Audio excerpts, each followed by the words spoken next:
Hey everyone, Maruska here. Welcome back to the channel. Today we're starting a new training project using Mount Fuji as our benchmark. The idea is to turn this climb into a performance standard, something we can measure and compare with every attempt to track progress clearly. The route begins with about 14 minutes of warm-up before reaching the main climb. That first stretch prepares the legs and stabilizes power. But the real challenge starts right after.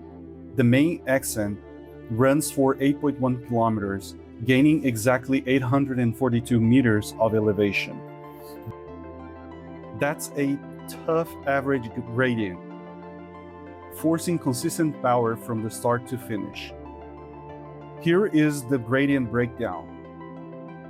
It shows how the effort isn't linear. There are a smoother section to recover, but also brutal ramps that demands bursts of power and control to avoid blowing up too early. Inside the game, Mount Fuji feels like a realistic high mountain climb. It's long enough to test endurance, yet varied enough to challenge pacing and strategy.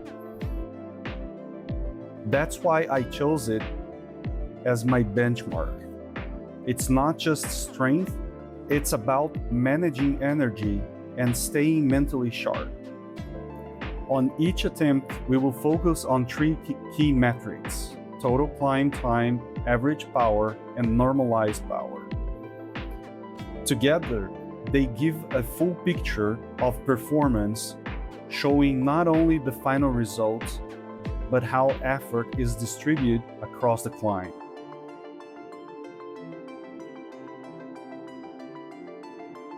And here we reach the gate that marks the official start. The first time I rode this route, just to learn it, I finished in 1 hour and 25 minutes.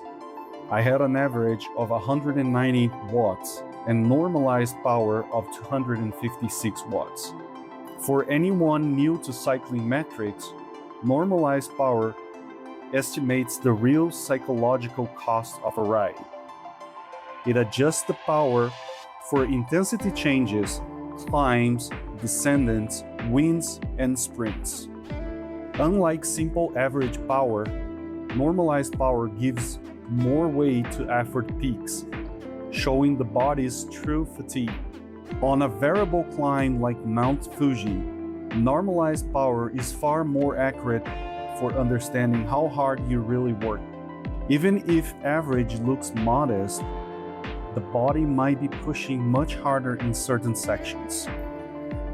That's why normalized power is so valuable for analyzing long climbs.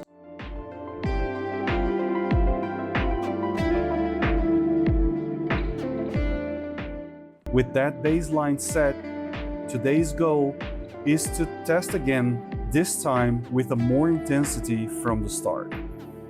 The plan is to go all in and compare times directly, seeing how pacing and power strategy affect the outcome. This comparison will be the heart of the project. Each Mount Fuji attempt will be logged with the time, average power, and normalized power. That way, we will see not just progress on the clock, but how the body reacts to different efforts approaches.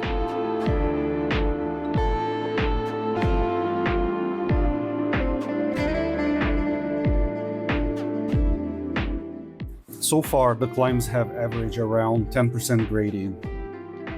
They are tough, but manageable if pacing is right. Now, we are hitting ramps that reach 16%.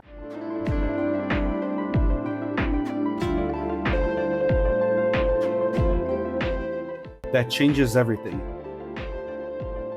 Body weight and available power become critical. Speed drops sharply, and every pedal stroke demands more strength and cadence control. These ramps are the real test of consistency. It's not enough to have high power.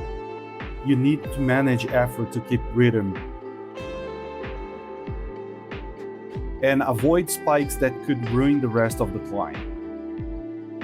How do you handle climbs this steep?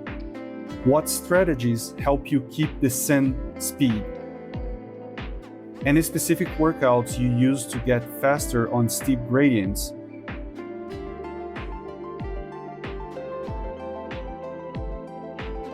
Drop your experiences in the comments.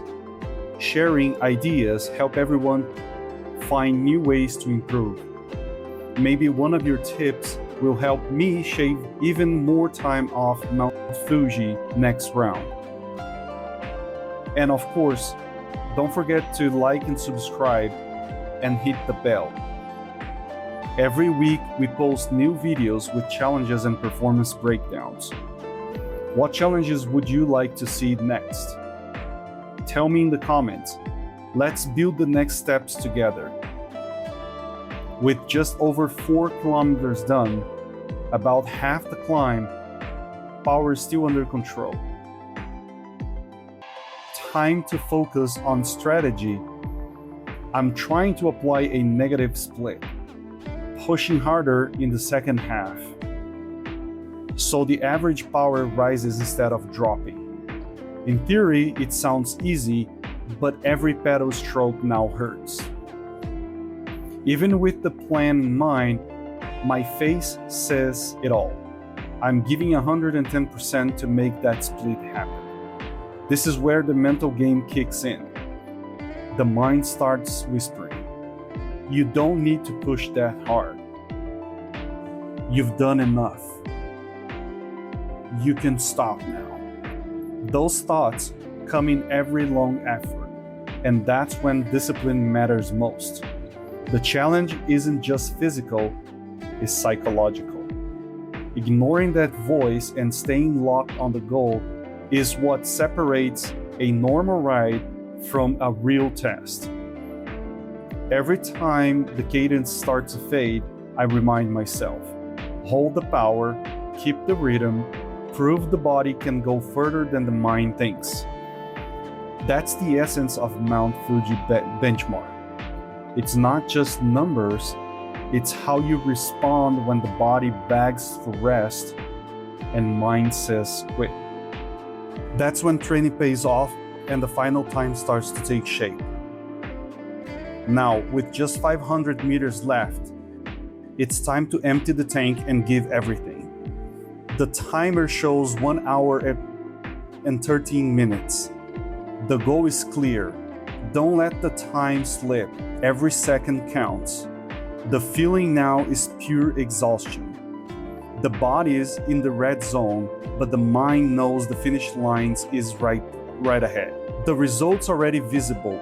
We've cut a huge chunk off the first attempt, which was 1 hour and 25 minutes.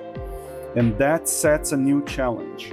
The next climbs will be even tougher. Each one will aim to beat 1 hour and 15-minute mark, and that will take fine-tuning power, cadence, and mental endurance. From now on, Mount Fuji is the benchmark. Every attempt logged, every improvement measured, each climb a new chance to prove it is possible to go beyond. Using Strava's COM, we can see the official climbs data. It is 8.2 km long, 845 meters of elevation gain, and 10.2% average gradient. In our weight category, the result is solid. 5th place with a time of 1 hour and 2 minutes on the main climb. That's roughly 8 kilometers an hour average speed. Strava is great because it lets you compare with riders of similar weight, age, or overall category, giving a clear picture of where you stand and how to improve. The 5th place COM feels awesome. From here, every attempt will help refine pacing, power, and strategy. The goal isn't just to go faster. That's the value of using Mount Fuji as a benchmark, turning every climb into a measurable, comparable test of progress. And if you made this far, thanks for watching, everyone. See you in the next video. Till then.